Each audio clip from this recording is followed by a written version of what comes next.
I thought the lake we were going to was a different lake than we were at. There just so happens to be two of the same lake names, only not very far apart, about, I don't know, 6-7 miles apart, maybe Just less than far that. enough where you didn't have it downloaded. Just far, and I had the low res downloaded, but it wasn't great as far as imagery or anything there. So I was like, crap.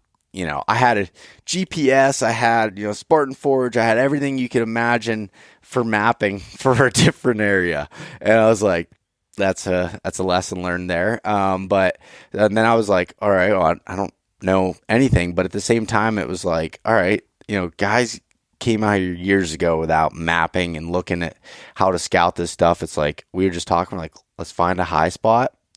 Everything we learned about moose hunting in our research leading up to it, because none of us had moose hunted and don't claim to be, quote unquote moose hunters. I mean, now we are. We are now. We're pretty seasoned. Yeah. We're pretty seasoned now. We have 3 seasons between us now of experience.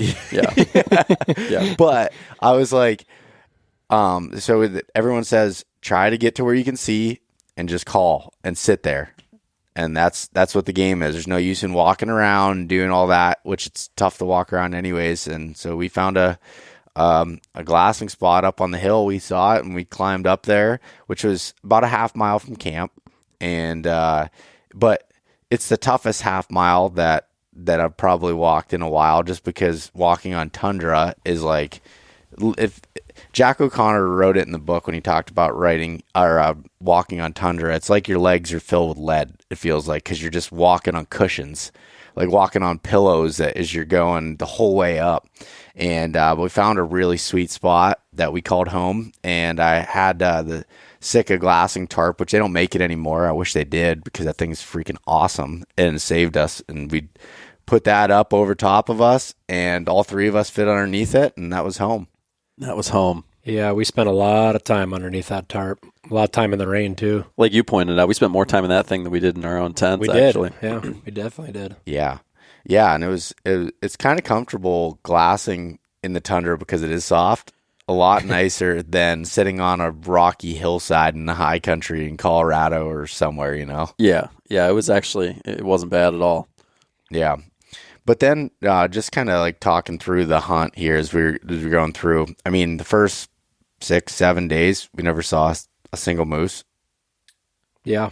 Well, aside from Sophie made her first appearance on what, the first or second day? I think it was like the 3rd day, wasn't it? Yeah, it was like the third day. Yeah. The 3rd day was when that bull cruised by. That wasn't until September 10th. Yeah, I have it in my notes. Yeah. It wasn't until September 10th, and so she was the day before that, I think, or so whatever it was. I think we had like 3 days, maybe 2, of absolutely nothing, right? Because the first day we were like, oh, early in the season. Second day was like, well, this is moose hunting. 3rd day, it's like, okay, yeah, where are these moose at? Yeah. And from everybody that we had talked to, research we had done, it's like, don't expect to see a lot that first week, So it was just kind of like we weren't alarmed yet. Yeah, yeah. And we weren't really alarmed, but at the same time, it was like, man, it'd be nice to see. It'd be nice to see some moose. But my training in hunting Pennsylvania big woods and low deer density areas helped in there with knowing of not seeing a whole lot. But the thing was that I think we struggled with throughout it was, we didn't know what was good and what wasn't. Yeah. And then we saw this cow that we named Sophie, because when you're on the side of the mountain, you find a lot of things. You have to find a lot of things to talk about, essentially. And so we were naming, we called this point that she came across the water Sophie's Point. Rightfully so, because she'd come out, and we thought she was going to be the girl that brought all the boys to the yard. Yeah. Sophie ended up being a pretty big letdown. And she left her milkshake at home. Yeah. She had very strong morals, to say the least.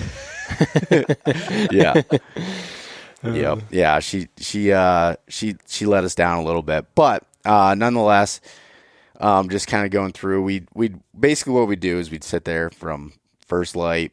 The first few days we couldn't go up at first light because we were socked in, so you couldn't even see. So we'd sit at the lake, call, and just look out. And then once the clouds lifted, the fog lifted, we go up and we sit there till just a little bit before dark and come down. And then the last few minutes of light, we'd sit down there right by camp at the lake, do some calling. And one night, September 10th, that's what it was, September 10th.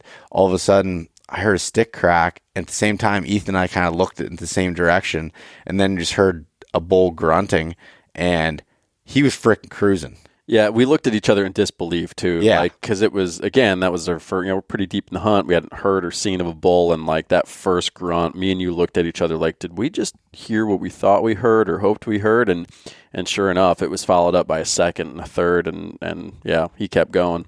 Yeah, he came through, and you got a little better look than Justin and I did, but I just saw a flash of paddles going through, and he was on the other side of the lake in like no time. Just grunting the whole time too. The whole time. Yep. Yeah, so there's two things to point out. It was after legal or ethical like shooting hours, you know, both, and then also we didn't have a chance to identify whether this was even a legal bull or not. Because that's something we haven't mentioned yet. The legal bull in this particular unit has to have 4 brow tines on one side, at least 4 brow tines on one side, or be at least 50 inches wide. Yeah. We could dive more into that, but for the sake of this, we couldn't identify this as a clearly legal bull. And it was pretty apparent that he had come into our calls from that day, maybe the day before. I mean, he really zeroed in on where that call was coming from. And from what we gathered, like, this bull's probably going to be in the area in the morning. So we're just like, all right, cool. Like, he's in the area. He knows that, there's a cow there calling, and we're just like, he'll be there in the morning, and we'll get up and listen, call, and try to make a play on him and get a better look. Yeah, no, that's exactly right. And to dive, might as well talk about the legal requirements there, because that was one of the things that worried me the most coming here. Was like, I just really hope these bulls have 4 brow points, because it's how is a guy from Pennsylvania supposed to know what a bull looks like over 50 inches? So there were some steps that I took to try to learn this.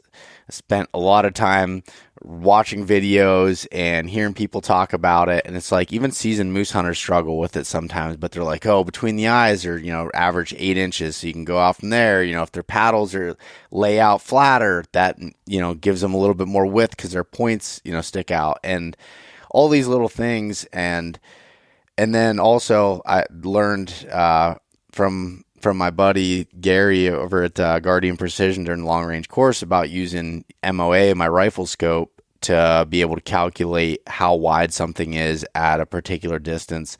So those were the things we were going with, and it was like, all right, man, like this is going to be tough.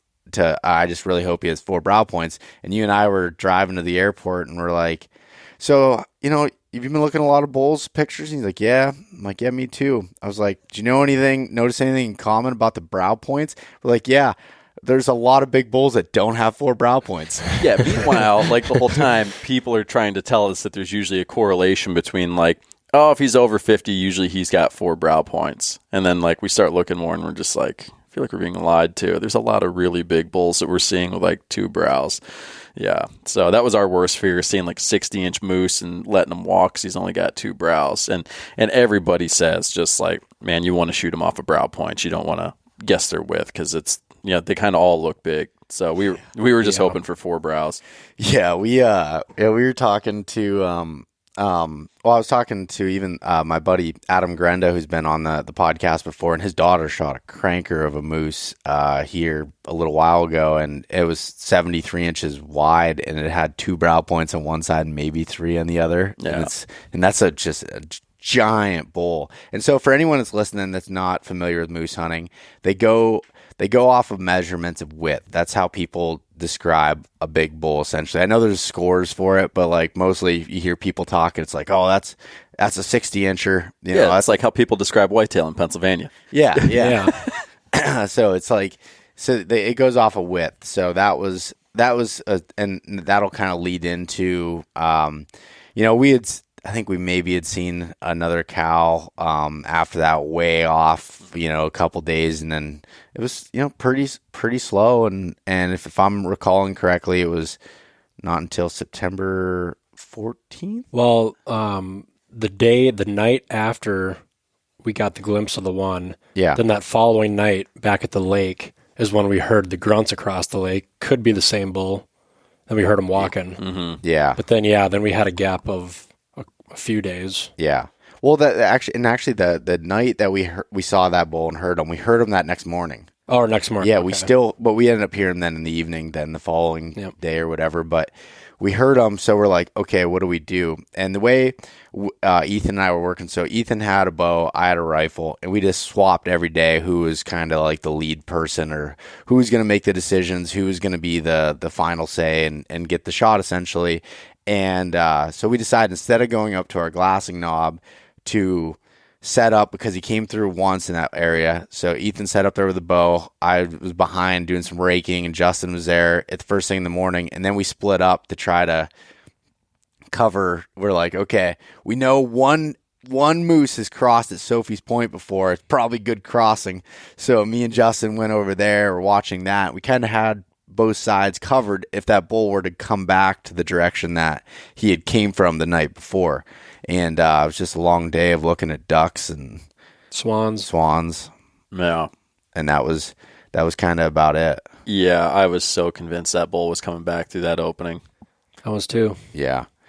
I was too. And then after that, it was a few days of nothing. And September 14th was we were sitting there. I don't remember if we were eating breakfast or just got done or something. And Ethan, you looked up and you're like, bull at Sophie's Crossing. I'm like, what? We look up and I'm like, big bull. Yeah. I grabbed this spotter. I had Just my the madhouse. Like, yeah, it was just like panic, And at this point, this